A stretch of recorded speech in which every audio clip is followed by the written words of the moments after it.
sakara ny tositra efa mahazo ny tanora ihany koa.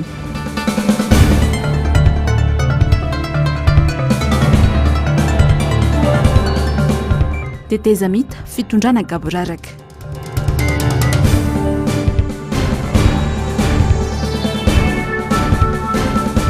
Fomba sy kolotsaina sarotra ny iverenana andoharano.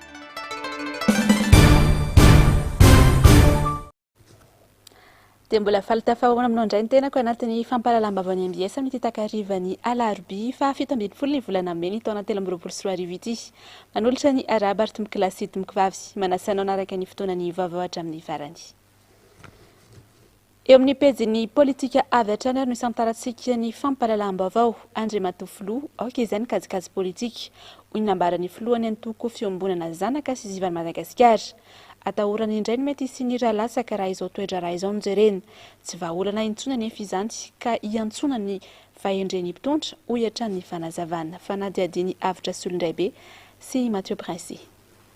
Fandraisana zazalahy 4 akaiky fifidianana teteza mitaizana voizina fandava tena iroso amin'ny fifidianana tsy tantaratra sombony amin'ny toedra raha hita amin'izao fotoana izao mipetraka ny ihany maro manoloana izao zava-misy rehetra izao tsy misy afa-tsy ny fametrahana filaminana ihany no ilaina hoy ny avy amin'ny fiombonan'ny zanaka sy zivany Madagasikara. Hoe atao zanadambo hoe izy ireo ahoana ny Wagner ny sy nataon'ny Wagner za dia miteny foana antsika ane hoa antsika malagasy diso eritreritra antsika le manakina foana nireo avelany ihany hoe antsika ane mbola mpanjanaka ihany mitondra eto amintsika antsika ane jereno karana jereno sonoa ka tsy alainao ny andraikitra anao ka anga misy firenena na olona avita ibaiko ny malagasy eto Madagasikara raha ohatra io fitondrana io ka mijirijiranao ny fifidianana io dia anazy zay fa za dia efa miteniko ianareo ve zany hoa raha ohatra ka tsy agneky ny vahoaka dia amono anareo itifitra zay le zanadambo ingiandro ny Irina Rajoelina zany moa sefobe ny zanadambo raha ohatra ka atao zanadambo tokoa reo afaty ray ny zanadambo dia janona izy sa afaty folo ny zanadambo sa afaty zado ny zanadambo zay vao janona izy. Fahendrena sy fahatsapahatena no angatahana amin'ny mpitondra mijoro tsy tokony hiverina intsony ny fandatsahan-drano malagasy. Matoa anao filoham-pirenena zany ny vahoaka malagasy dia miteny fa anao ray aman-dreny za zany dia mba miangavy ny Andry Rajoelina zay filoham-pirenena tokony mba anana an'izay fitondran-tenana ray aman-dreny zany tokoa izy mba ampy zay ny kajikajy politika efa 10 taona ane izy zao nitondrany Andry Rajoelina ny firenena raha ohatra nefa antsika mijery ny firenena malagasy amin'ny fotsy miangatra hita ahoana ny fiainana malagasy isam-batan'olona isa-tokantrano tamin'ny taona 2024 hitantsika zao ny fiainan'ny malagasy isam-batan'olona sy isa-tokantrano na haiza ratsy toy zay tamin'ny 2024. Tsindriny fizazy mahatrany ny tokony hanadovana ny tokotany ilalaovana mialohan'ny fifidianana mba hisiny mangarara ka ho fifidianana hitondra amin'ny fampandrosoana tena marina. Ankilan'izay dia fanapahan-kevitra andrasany maro amin'ny gouvernemanta ihany koa ny famoahana ny tety androm-pifidianana rehetra. Ny pejiny politika izay hatrany fivoahany Andramena, Volamena, Sokatra, Satroboninahitra, Antsokosoko sy ny maro hafa no tsikaritra nandritra ny fitaom-pitondrany Andry Rajoelina. Lasa rakitapisaka amin'ny fiarahamonina sy ny fanaovana politika hatramin'izao ireo fomba fanao mamoetra ireo. Izany rehetra izany no maneho fa fitantanana gaboraraka no misy amin'ny fitondrana teteza mita. Avitra solondraibe sy Mathieu Prince hatrany. Raha tsy hitodika afa-tsy ny fanonganam-panjakana ny taona 2024 maro loatra ny fahalovana no voleny. Isan'izany ny fanimbana foto-drafitrasa sy ny fanondrana tsokosoko ny harem-pirenena. Enatra ary fandetehana ny firenena anaty fahantrana ny zava-miseho izay lovaina sy ara-mizaka hatramin'izao. Any ho atsotra raha za tonga eo tsisy zavatra na 1 grama mivoaka ny Madagasikara ty tsy possible zany. Tsy possible zany. Manina ny firenena sasany nangaty mavita tsy zavatra mahazo mivoaka tsokotsoky avao amin'ny Madagasikara angalarina daholo zavatra eto dia tsy maninona fa mety daholo tsy mety tsy possible zany.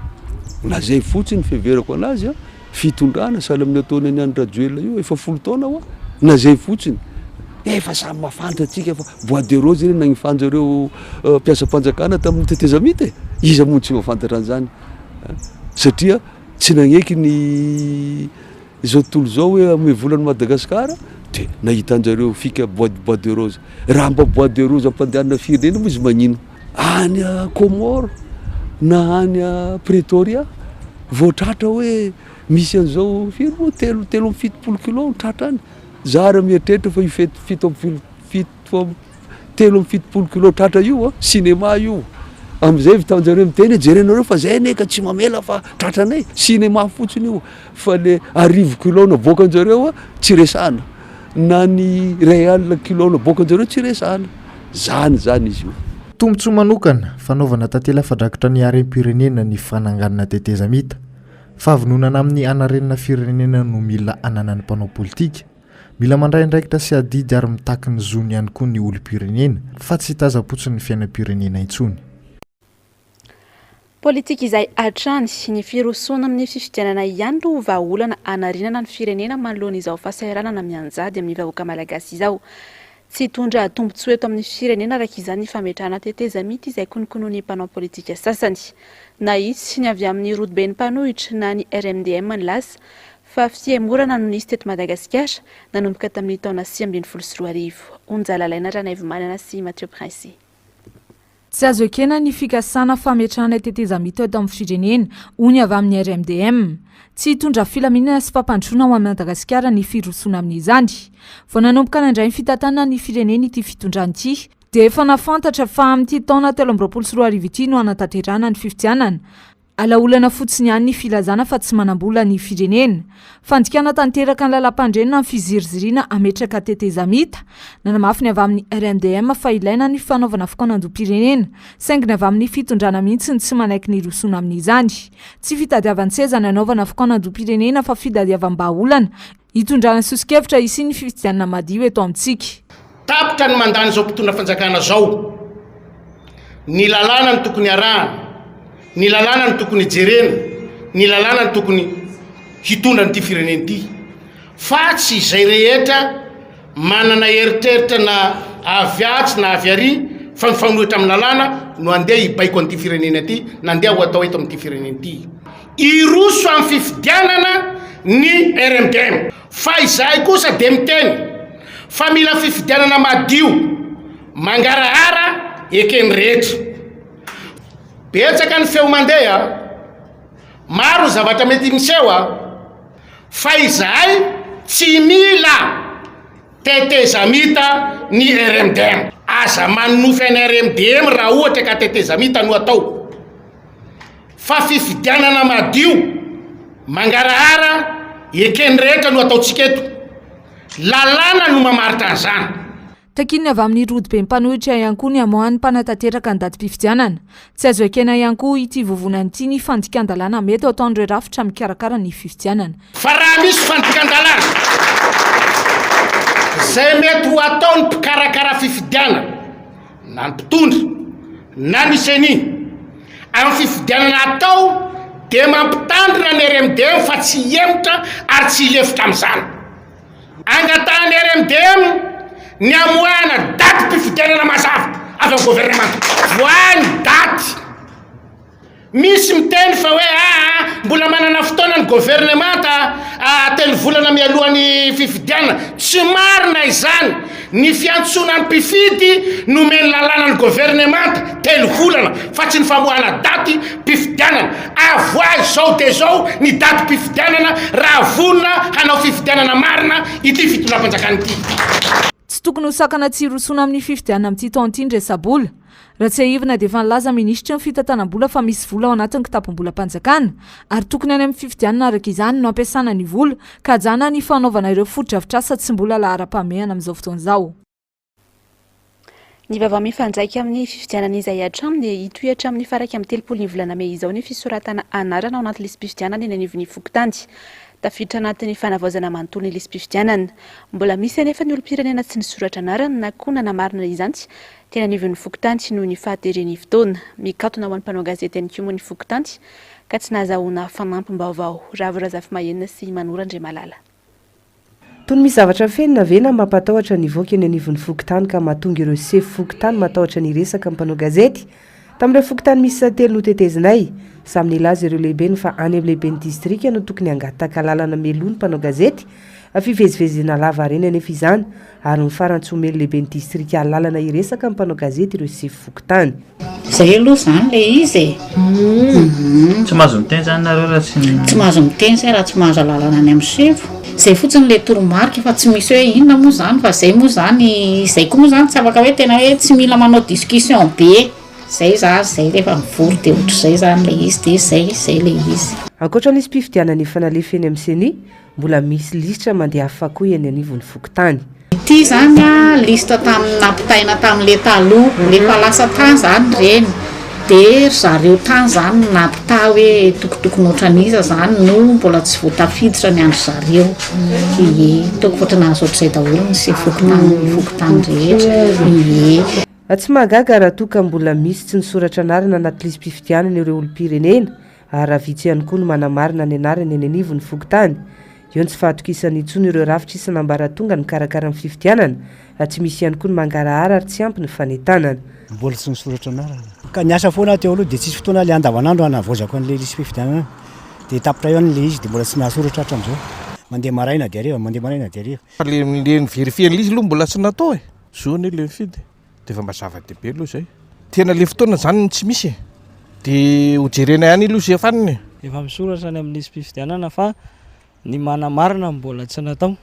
Zava-dehibe le izy satria raha pirenena no atrehana dia ho avy ny firenena dia tena zava-dehibe mandeha fidy. Ny olona rehetra zany tokony hanana toe-tsaina hoe mila mandeha fidy rehefa olona tokony handeha hifidy rehefa ampy-taona. Mitohatra amin'ny 30 Mey izao ny fisoratana anarana anaty lisym-pifidianana eny anivon'ny fokontany.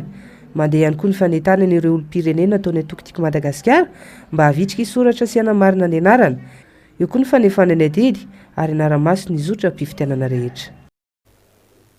Ny vaovao mahakasika ny raharaham-pirenena hatrany ary dia fampitahambahoaka no nataon'izao fitondrana izao hatramin'izay nitondran'ny firenena hoy ny fandaharana miara-manonja tamin'ity androany ity. Hita taratra izany tsy manoloana amin'ny fanapahan-kevitra marobe tsy mitombina sy tsy voahevitra raisin'izao fitondrana izao. Mamintana amintsika ny fandaharana ary Nzavandriamahefa sy Mbola Avatsara.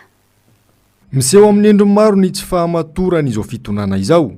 Akoatra ireo fanapahan-kevitra mandroso miverina sy fampanantenana marobe tsy tanteraka, dia nipoitra indray ny resaka autoroute. Tetikasa izay efa nanomboka volana vitsy ary efa nanotofana tany sy tanimbarin'olona avy hoe atsahatra indray ny asa aloha fa hanao fanadadiana ara-tontolo iainana ny tompon'andraikitra. Tena tsy faiza mitantana vesa fomba entina hanodinana ny sain'ny vahoaka indray. Raha hatreto aloha dia fitaka no natao an'ireo vahoaka rehefa tsy nisy izany rehetrarehetra zany. Ary maniray ny olona mitondry zazakely ireo mpitondra fanjakana tarihana Andriamatoa Andry Rajoelina. Dia eo ny mampametram-panontany mandra-paharoviana no anao toy izao Andriamatoa Andry Rajoelina sy ireo mpiaradia aminy. Mandra-paharoviana no pitehanao toy izao na ny toe-tsaina, na ny fomba fanao, na ny toe-karena. Tsy nisy tsy nipitehanao raha Andriamatoa Andry Rajoelina. Fa sao dia verina fa mbola teteza mita ara.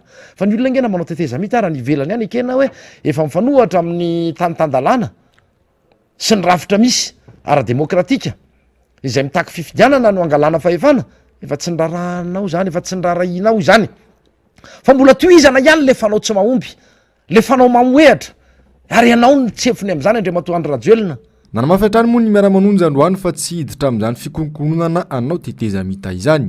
Dia zao zany ity mamiteny hoe fifidianana ny tadiavinay fa zao misy opportunité amin'ny fivorian'ny Assemblée nationale mba hahafahana manitsy ny tsara momba ny fifidianana io amin'ny alalan'ireo lalàna maro samihafa. Maninona zany tsy hidirina satria mbola misy 50 andro mahery ny fivorian'ny anteny miara-pirenena. Dia malahelo ny sasany satria tsy miopte amin'le transition le atokotiko Madagasikara sy mifilomaro Karavalomala satria zareo tsy manana hery. Tsy mahita koa mekanisme de mise en œuvre an'le transition resahany zareo. Io ny azo mba chance politique ny raha mba tafiditra ao tsika.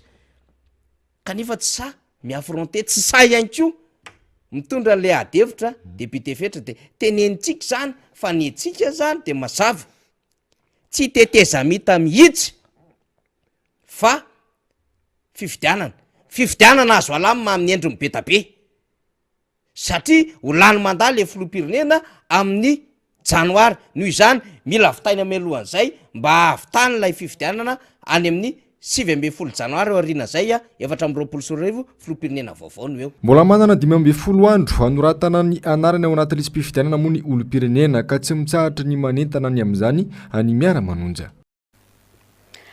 Tsy miemitra amin'ny fanapahan-keviny ihany koa amin'izao fotoana izao ny amin'ny tokony amindranany tetika sa teleferika miala tsy anakaiky ny trano fianarana ny sekolitsika etsy Analamahitsy ny mpianatra ny mpitantana ny ray aman-dreny sy ny mpampianatra eo anivon'ity fianarana katolika ity.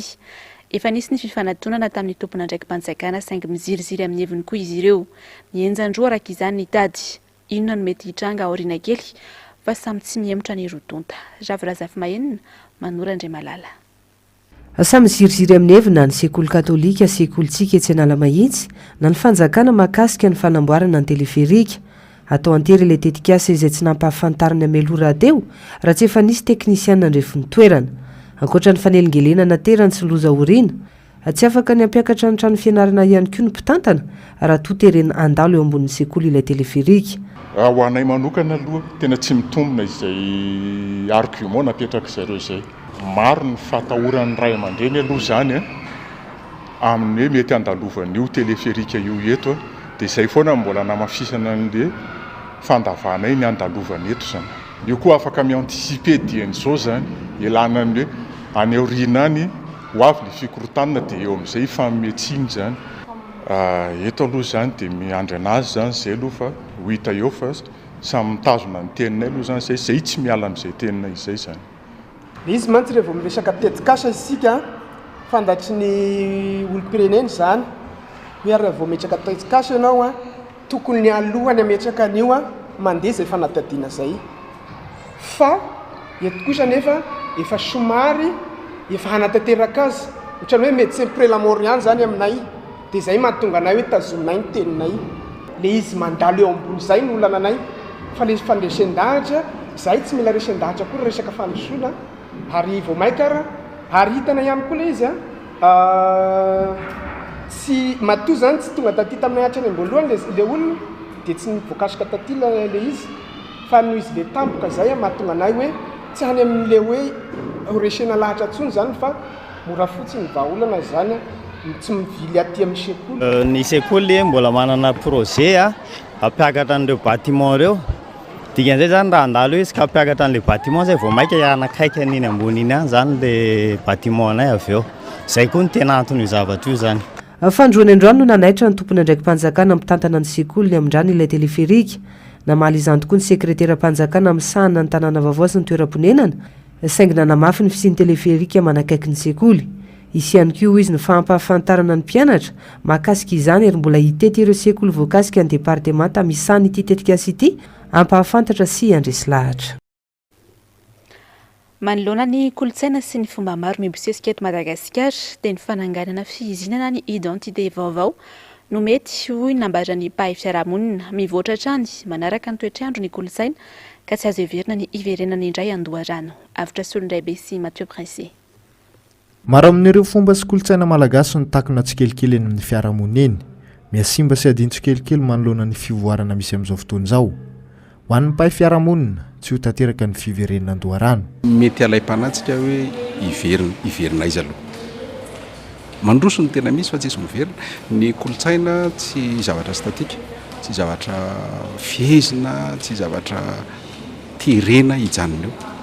Ny kolotsaina satria saina kolokoloina, saina mitatra, saina mila fenoana, saina asiana votoatany dia tsy maintsy mandroso amin'ny alalan'ny toetrandro aloha voalohany.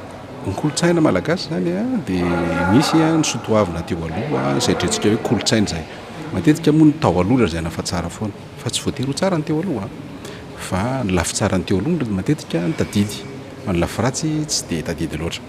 Ka rehefa tonga ny fiavahana kristianina dia nanova kolotsaintsika izay. Tarotra be ny laza hoe menomboka androany dia hiala ny fivavahana kristiana tsika fa dia hiverina no mpisampy zany tsy midika hoe ratsy ny sampy dia tsara ny fivavahana kristiana na hoe ratsy ny fivavahana kristiana dia tsara ny sampy. Ankoatra ireo kolotsaina tandrefana miamahazo faka eto amintsika dia endrika iray mibahan-toerana koa ny fifandroitana eo amin'ny lafim-pinoana maro sy ny fomban-drazana. Fitrandrana ny maromaritra iraisana no mila hifantohana ho hatrany ny fanazavana. Culte sy ny culture ange dia tsy afaka misaraka. Ny fivavahana sy ny kolotsaina tsy afaka misaraka. Mandroso zao ny sinoa fa manana ny kolotsaina izy ary mifanaraka amin'izay kolotsaina izay ny fivavahana. Fivavahana zany ao anatin'ny kolotsaina fa tsy ivelana. Ny kolotsaina sy ny fivavahana zavatra mifanipaka be zany tsy afaka larony zany raha hoe kolotsaina malagasy dia asiana fivavahana kristiana tsy possible zany fa efa natao ilay izy dia ny dikan'izay manohy an'izay zany tsika ka tsy afaka mamerina intsony ilay teneninao teo hoe mitazona ilay identité tsy afaka itentsika hoe izay tazona an'ilay mahamalagasy inona amin'ilay mahamalagasy no tazominao dia inona ny tsy azo tazominao fa ny tena marina fanatonatina amina zavatra anakoroana teny eo n'ilay izy dia ny hoe fahalalahany tsirairay fandeferana fandaminana eo anivona fiarahamonina reo manodidina andreo zany. Ny fizarazara-kevitra amin'ny fifanaratsiana tsy mitera-boka tsony lasa mibahan-toerana ka vao maika mitarika amin'ny fahalovana hatrany. Ny fahaiza mandray mitsakitsaky sy mandanjalanja ny fivoarana no isan'ny fototra eto mampandroso. Lafim-baovao afa-tanteraka kosa indray ary dia olana ara-pahasalamana isan'ny goavana eto amintsika ny fiakaran'ny Tosidra. Araka ny antontanisa nivoaka farany dia ny 300 malagasy no misedra olana vokatry ny fiakaran'ny Tosidra ary tafiakatra hatramin'ny 900 izany rehefa any amin'ny faritra. Azo tsaboina tsara nefa ny Tosidra avo saingy mila faharetana sy teti-bola. Fanadiadiny Ravirazafy Mahenina sy Manorandre Malala. Tsy mifitaony intsony ny fiakaran'ny Tosidra eto amintsika vokatry ny fomba fiaina amin'ny ankapobeny na ny fomba fisakafoana ny rotorotom-piainana sy ireo karazana sakafo tsy ara-pahasalamana eraky ny tsena miampy ny sigara sy ireo zava-pisotro misy alkôla. Vitsy koa ireo olona no manana fahazarana andeha tsapa Tosidra any amin'ny mpitsabo. Saika manao dokotera ny ankamaroany ireo mieritreritra fa misy Tosidra ary tsy tonga saina raha tsy misy fahatapahany lalandra izay koa ondalam-piainana tsy azo iverenana satria mamela takaitra. Mbola tsy nanao ny tsapa tension mihitsy azo. Indraindray misy dia indraindray tsy misy. Inana tongolo gasy ohatrany tsy nanana fahazarana indray misy zao tsika mitsangana tapoka iny ianao zany dia fanina ohatrany hoe mampiasa le zavatra fombafomba gasy kely le ohatrany hoe tongolo gasy kely. Tsy tokony ohatrany 4.7 ny Tosidra izany hoe 4.7 ny ambony ary 7 ny ambany. No tsy fidinana io ambany no mahatonga aretina maro miseho araka ny fantatra nefa olona iray amin'ny 5 ihany no mahafantatra ny toe-batany ary ny 20 isanjato amin'ireo ihany no manaraka fitsaboana. Fahafatesana tampoka no izy mitarika fahatapahan'ny lalandra ary areti-po. Mitarika ihany koa fahajambana sy fahasimban'ny voa. Amin'ny ankapobeny mararendolava, marary atoka, volovolo-tanana, dobodoboka amin'ny fanesy ny fo na ilay hoe palpitation, mandeha ranorina, reradava, manjavona amin'ny fijery, ratsy toromaso, veritadidy, mora fanina sy mora sepitra ny olona ambony Tosidra.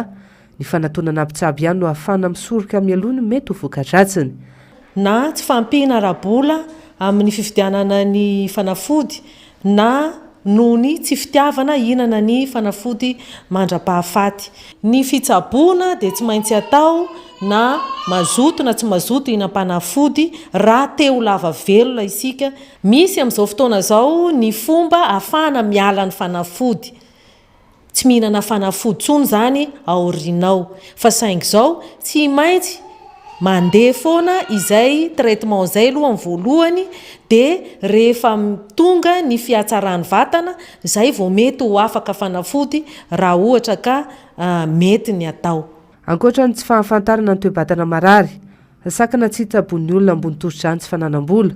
Ny rehetra nefa dia tokony anana fitsapana Tosidra any an-trano na koa manatona mpitsabo indray mandeha isan-kerinandro. Antony mahatonga ny fikambanana mahevana Malagasy ela velona association anampy ireo sahirana ny fitsaboana ary manome torolalana hisorohana ny fiakaran'ny Tosidra. Ny vavaony sosialy kosa indray ary dia tokantrano anjatony no misedra fahasahiranana amin'ny fiainana andavanandro sy amin'ny fivelomana noho ny fisiany ranobe miandro na etsy Andravoahangy ambany. Manodidina 200 amin'nzato eo ny mpivarotra tsy afaka manohy intsony ny asa fivelomany. Saika dibo-drano hatrany sy ny toeran'izy ireo na dia tsy misy rotsakorana azy. Raha ny fitarainany efa marobe ny antso nataon'izy ireo mba hahafahana mikarobaolana saingy tsy natambokana izany. Fanotofany komina ny lavaka fisokirana ny dalina no voalaza fa mahatonga ity ranombe ity. Onjalalaina Ranaivomanana sy Mathieu Prince. Mpivarotra miisa 20 etsy amin'ny tsenan-dravangy ambany no tsy afaka manao ny asa noho ny fisiany ranobe mandrakitra ny toerana tokony hivarotan'izy ireo. Efa herinandro izay no ny andro nateto amin'ity faritra ity io ranobe io. Tsy ny orana nahatonga ity ranobe ity ireo mponina fa vokatry ny fantofan'ny komina ny lavaka fisokirana ny dalina eny amin'ny faritra iny andro vitsy lasa izay. Ankoatr'izay dia misy tranobe miorina eo ambony dalina ihany koa eny an-toerana ka mahatonga izao fekaran'ny rano izao. Tsy ny mpivarotra ihany no misedra fahasahiranana vokatry ity ranobe ity fa eo ihany koa ireo mponina eny amin'ny manodidina sy ireo mpianatra ary ireo mpaka-mpianatra. Fa tiantoka goavana no ihainan'ireo mpivarotra izay tsy afaka manatanteraka ny asa fivelomany intsony, tsy afaka mifindra toerana nefa izy ireo fa tsy maintsy miato aloha ny asa fivelomany mandra-paritra ny rano indray. Taloha izany teto nisy rano ihany fa miritra, avy ny orana maraina, avy ny orana hariva dia ritra io amin'ny maraina, avy ny orana dia adiny iray orana an'iny io dia ritra. Fa nanomboka tamin'ity fahavaratra ity dia lasa tsy ritra mihitsy le rano. Dia izay tamin'ny maly nefa mba nanaotry ny olona rehetrarehetra mba hoe mitokona satria tena efa trop loatra kosa le izy. Dia nitokona tery amin'ny arabe tery izay maly dia nisy nandoro pneu fa nisy polisy tonga moa zany nandravana le mandry le pneu nidorana na orony le banderole ohatran'izy dia netony nody. Dia manao tsindry azy leny izany raha ohatra ny hoe misy sary mivoaka reny izy dia nareo no samborinay tsy fantatra izany izay ankizy teo fa za moa tsy teny. Mamangataka vahaolana amin'ny tompon'andraikitra hoe inona no azo atao satria le izy tsy fahavaratra tsy ririnina eny mety mbola ho tratra ny lohataona koa aza ka izay indrindra ny antony mba ilana fanampiana hoe inona ny tokony atao fa tena mijaly izay vao mifoha avy any am-pandriana. Misy ray aman-dreny zokiolona ny ankizy ny rehetrarehetra dia tena hoe vao mifoha avy any am-pandriana izany dia tonga dia efa ao anaty rano. Le rano nefa rano maloto. Tamin'ny herin'ny androany alarobia zany io rano io ny tonga teo dia mbola io izy io hitantsika io. Mba avinjeo zay satria ny mpiasa, ny mpampiasa lalana ray manontolo, ny mpianatra, ny rehetrarehetra mihitsy zany dia voasedra no io rano io. Takindreto olona ireto ny anokafana ato anatin'ny fotoana fohy ny lavaka izay nototofany komina. Tsy voasamba no nanao fitaranana ny amin'ny tokony androana vahaolana maharitra ireo mpivarotra sy mponina eny manodidina, saingy vahaolana tefy maika trano no arisy ny komina azy ireo. Efa nisy ihany ny fampiasana motopampy andritana io ranobe io maly, saingy tsy nahavita vahaolana izany. Kalavany izay tetsaka kinro point tetsy. Rehefa natao io lavaka io zany dia mba hita ny solution mba hoe nandeha le rano. Rehefa nandeha io rano dia avy eo tamin'ny herinandro ny tapena zareo indray le lavaka, tsy hoe nisy naniraka ve izy sa nisy nanakarama fa tena tonga dia nitapena zareo le lavaka. Ka ny fiangavianay tompoko mba hankafany indray ile lavaka ao mba ho solution anay mba andanan'le rano ihany aloha mandra-pa satria ny fototra-avitra eto izay efa hita fa tena antitra dia tena antitra mihitsy. No maly mbola kely noho izao fa vao maika dia nitombo tena nitombo. Ronjato ariary ny miampitam-posy amin'ity ranobe ity ary ny sasatsasany tamin'ireo mpivarotra ihany no nivadika ny tarika posy rehefa very asy izy ireo. 2 ariary ka hatramin'ny 5 ariary eo vola azon'izy ireo ao anatin'ny andro iray. Vola izay tsy maharaka ny filany isan'andro akory saingy tsy maintsy atao raha ny fitaranana hatrany. Mentefa mivantana any ambeny tanàna ny antso ataon'ireto olona ireto amin'ny matompona andraikitra voalohany azy eto amin'ny fitantanana n'Antananarivo renivohitra. Mpizaika manodidina 500 avy amin'ny diocèse miisa 12 no andrasana ho tonga amin'ny sionambe nasionaly ho an'ny ankizy tanteraina ny 9 hatramin'ny 3 jolay ho avy izao. Ny diocèse n'Antananarivo no handray ity sionambe andiany fahatelo ity. Tanjona ny ampiombona misimisy kokoa ny ankizy na samy hafa fisiaviana azy. Ankoatra ny fampianarana katesisy dia ampianarana hikolokolo ny tontolo iainana ihany koa ny ankizy mpizaika. Onjalalaina Ranaivomanana sy Mathieu Prince hatrany. Ampitainy ankizy anabe azy ireo ity sy kolokolo ny tontolo iainana no isan'ny tanjony fionabe ny ankizy atao eto amin'ny diocèse n'Antananarivo ny 9 hatramin'ny 3 jolay ho avy izao. Ankizy 500 enina ka hatramin'ny 12 taona avy amina diocèse 20 ny iara entana amin'ity andiany fahatelo ity. Tamin'ny taona 13 nanatotosaina ny andiany voalohany teto amin'ny diocèse n'Antananarivo ihany. Tany Morondava kosa ny andiany faharoa tamin'ny taona 17 izara amina sity maromaro ireo mpizaika mandritra ireo andro anaovana ny fionambe ireo. École daholo zany ireo sita ireo eto amin'ity école manodidina ny Natamena ity amin'ny distrikana Tamena, distrika Faravohatra, mety voaray ihany koa. Fa noezana zany ho sekoly école mba mifefy tamboho satria ankizy le hoentina dia arovana mba tsy hivoaka amin'ny tamboho. Ny mampiavaka an'ity andeha amin'ny fahatelo ity zany dia misy le fiarovana tontolo iainana ankoatran'le hoe ny hatramin'izay moa zany a dia satria ty pastoraly ankizy a resaka ara-pinoana, ara-panahy. Anisan'ny tena zavatra nojerena akaiky mihitsy ny fiarovana ny ankizy. Izay nahatonga le fepetra teo hoe mpanabe anaky roa ny ankizy 10 iarovana an'le herisetra fa ankoatra tsy hoe herisetra iarovana an'le ankizy fa ankoatra izay a ny zavatra atao rehetrarehetra eo le hoe fijerevana momba azon'ny ankizy a dia fa hanentanana ny rehetra sahady hoe tokony harovanyireo ankizy ireo. Ny ankizy rehetra na tsy reto ankizy miaraka eto amin'ity fiaonam-be ity fa rehefa ankizy a dia tokony harovana kosa izy satria manana zo maha izy azy, manana zo izy hianatra, manana zo izy ho velona, manana zo izy haneho no hevitra ihany koa eo amin'ny fiainana, manana zo. Fa indraindray manko ny ankizy amin'izao fotoana izao tsy mianatra fa lasa miasa. Renray aman-dreny hitady vola satria mafy ihany koa moa ny fiainana. Mpanabe roa no andraikitra ankizy 10 mandritra ireo hetsika rehetra atao. Ankoatra ny fiomanana ara-panahy dia tsy maintsy manao fizahana ara-pahasalamana ireo mpizaika mialohan'ny hatongavana eto Antananarivo. Ny alakamisy 17 Jolay no hanaovana ny lamesa fanokafana ary ny alahady 3 Jolay kosa ny lamesa fandrahana. Ny vavaon'ny fanatanjahantena kosa indray ary dia tsy afaka manao fanazarantena ny mpikatroka loman'ny malagasy hiatrika ny lalao nosy afaka volana vitsivitsy hoy ny fanazavany tompon'andraikitra ny anivon'ny ligina Analamanga. Tsy misy toerana azahoan'izy ireo milomano satria dia mikatona amin'izao fotoana izao ny ANS etsy Ampefilo no ny asa fanamboarana. Ny mpikatroka sy ny mpanazatra ihany anefa no nahazo kiana mavaivay rehefa tsy mahazo vokatra tsara ireo iaraha mahita nefa ny fikarakarana ohatra ny fanazavana. Afitra Solondraibe sy Mathieu Prince. 3 volana mahery kely mialohan'ny lalaon'ny nosy atao eto amintsika tsy hita ny fahavononana toy ny andavanandro ihany ny tanàna sy ny foto-drafitrasa sandraisana ny lalao. Ny kely efa misy aza mikatona indray tsy afaka manao fanazarantena ny mpikatroka. Ny zavatra misy anefany misy fahatapahana zany zao ny fanaovana fanazarantena satria araka ny hitantsika dia efa tsy afaka ilomanosana intsony ny double olympique ao amin'ny ANS satria efa mangatsiaka ny andro. Izany hoe tapaka aloha zany zao ny fikotranan'ny mpilomanina Analamanga izay mariana fa mandrafitra ny ta ambonimbony any ny équipe nationale atsika izay hoe avy eto Analamanga ny akamarony. Raha ho anay eto Analamanga manokana dia masamy teny fa manana ny teknisianina anofana an'ireo mpilomano ireo isika eto toerana fa ny zavatra tsy ananantsika anie dia ny infrastructure aiza ny dobo moa zany, aiza ny dobo ilomanosana zany amin'izao, izay tsy misy amin'izao.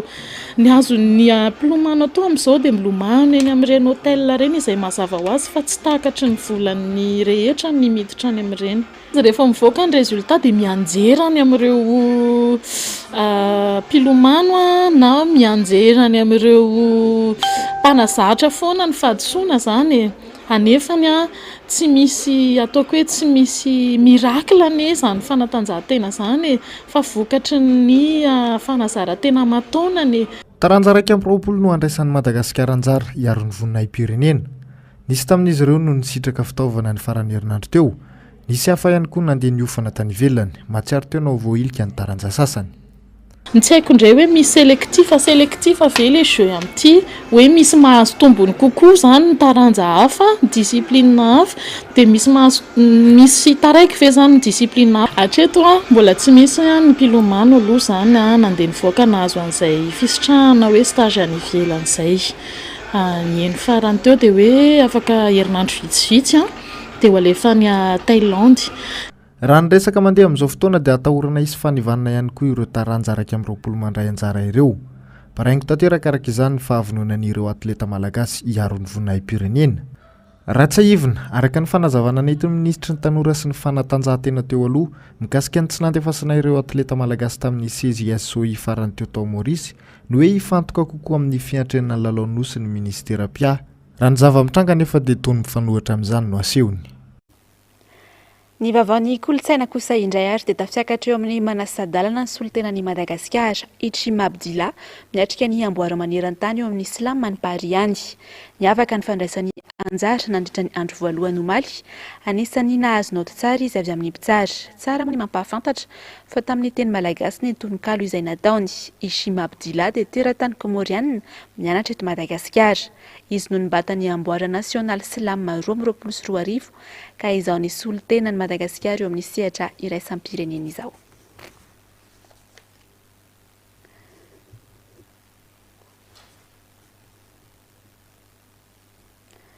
Eo amin'izay vaovao mahakasika ny tapatapan'izay hatrany ary dia enina ny horonan-tsary fohina ny court-métrage voafantana amin'ny festival de Cannes 2024 ho an'i Madagasikara.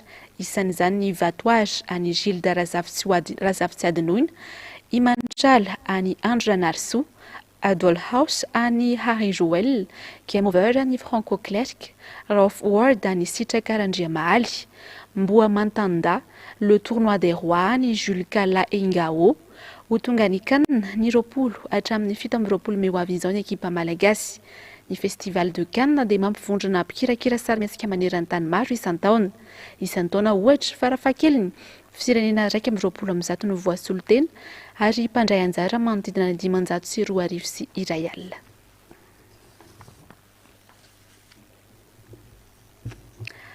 Eo amin'ny vaovaon'ny finoana kosa indray ary dia zava-dehibe amin'ny kristianina ary maneho ny maha-Andriamanitra ny Jesosy Kristy ny nitsanganany sy niakarany tany an-danitra ny fankalazana ny andro niakarana na ny Ascension Rapitso. Manainga ny isam-batan'olona hivavaka izany toy ny nataony mpianatra. Ravorazafy Mahenina, Manora Andriamalala. Efa 10 andro taorian'ny fetin'ny Pasika ny Ascension izay fahatsiarovana ny niakaran'i Jesosy Kristy tany an-danitra. 10 andro aorianan'izay indray no tonga kosa ny Pentekosta, nilatsahany fanahy masina tamin'ireo mpianatra. Vavaka no nanamarika ireo fotoana ireo ary tokony hamafisina izany indrindra amin'izao fotoan-tsarotra lalovana eto amin'ny firenena izao. Ilay niakarany tany an-danitra dia manay hoe azy ny fahefana rehetra ny an-danitra sy ety an-tany dia tokony ampahiry atsika zany tokony ampitraka atsika zany fa tsy olona resy isika. Ka ny kristianina rehetra dia antsoin'Andriamanitra hiaraka ankalazana izany. Jesosy ny teny hoe zao no atao fahatsiarovana ka tsy le fahafatesany ihany sy ny fitsanganany ihany ny tsarovana fa ny akarany tany an-danitra koa dia tsarovatsika maneho ny Andriamanitra azy izany. Ny 10 andro elanelan'ny Ascension sy ny Pentekosta zany dia ilay 10 andro nanaovan'ny mpianatra vavaka dia tonga ny Pentekosta dia nrotsaka ny fanahy masina. Dia zany no mba hamporisihana antsika ry havana nelanelan'izao Ascension sy Pentekosta zao hivavakatsika satria tena ilayntsika ny asan'ny fanahy masina anohan'Andriamanitra ny maha-Andriamanitra azy amin'izao firenentsika malagasy izao dia mampahiry atsika rehetra ry havana na dia raha ny zavatra misy amin'ny fiainam-pirenena sy ny fiainana izao tontolo izao miakatra tany an-danitra ny tompontsika mpandresy miaraka amin'ny isika. Misokatra avokoa ny fiangonana rahampitso ary natokana andro tsy fiasana nefa ndraisan-karama ny Ascension tsy hanavahana finoana raha teo ny fahatsiarovana ny akaran'i Jesosy Kristy tany an-danitra. Eo amin'ny vaovao maresaka iraisam-pirenena dia nivoaka androany ny didy mikasika ny raharahan'i Nicolas Sarkozy. Voaheloka 3 taona an-dranomaizina ka ny 2 taona sazy miatra, anisan'ny nanenjehana azy ny resaka kolikoly sy ny farapara-pahefana. Andra Kotomalala. Tsy mbola tapitra hatramin'izao ny raharaha nenjehana ny Sarkozy, efa nanomboka hatramin'ny taona 2024. Raharaha antso amin'ny telefona teo amin'ny Nicolas Sarkozy sy ny mpisolo vava azy, i Thierry Hergoz, antsoina hoe Paul Bismuth. Anisan'ny fampiresahan'izy roa lahy tamin'izany ny raharahan'i Betancourt. Ny fanaraka izy roa lahy niaraka tamin'ny Gilbert Azibert mba hanomezany ity farany tsy ambaratelo maromaro. Ka takalon'izay, toerana mpitsara ambony efa noandraindray Gilbert Azibert hatramin'izay. Nivoaka androany ny didy avy amin'ny cour d'appel atao Paris, 3 taona an-dranomaizina ka ny 2 taona sazy miatra miaraka amin'ny bracelet électronique. Sazy tsy mbola fahita ao anafiloam-pirenena teo aloha. Efa nisy didy navoaka ny fitsarana ambaratonga voalohany, ny voalohany volana Martsa ny taona 2024 ka no amafisy ny cour d'appel androany. Tsara ny mampahafantatra fa i Nicolas Sarkozy ny voalohany amin'ny filoam-pirenena teo aloha tao Frantsa no voaheloka an-dranomaizina toy izao. efa nahazo fanamelohana ihany i Jacques Chirac amin'ny taona 2024 voaheloka 2 taona sy tazy miantona. Akoatra ny Rara Écoute, anisan'ny mbola iampangana ny Nicolas Sarkozy ihany koa ny Rara Big Malion mikasika ny volana ampiasainy nandritra ny fampelezakeviny ny taona 2024. Efa nanamelohana azy iray taona an-tranomaizina ny volana septambra 2024 saingy nampiakatra ny raharaha izy sy ny mpisolo vava azy. Dia izay ary no manakatona ampejy ny fampahalalam-baovao tamin'ity androany ity. Mialohany tena isa rahantsika azy dia reto ny fandaharana arahinao eto amin'ny fahitalavitry ny MBS rehefa avy eo taky ny mahazatra ny fandaharana ahona marina sy ny fandaharana Global News. Aorin'izay kosa no anarahantsika ny fandaharana Sahila zao. Ny horonan-tsary io arahintsika amin'ity androany ity dia mitondra ny lohateny hoe Mission Impossible. Ny tena kosa ametraka ny veloma mandrapitafa ho amin'ny manaraka indray tompoko.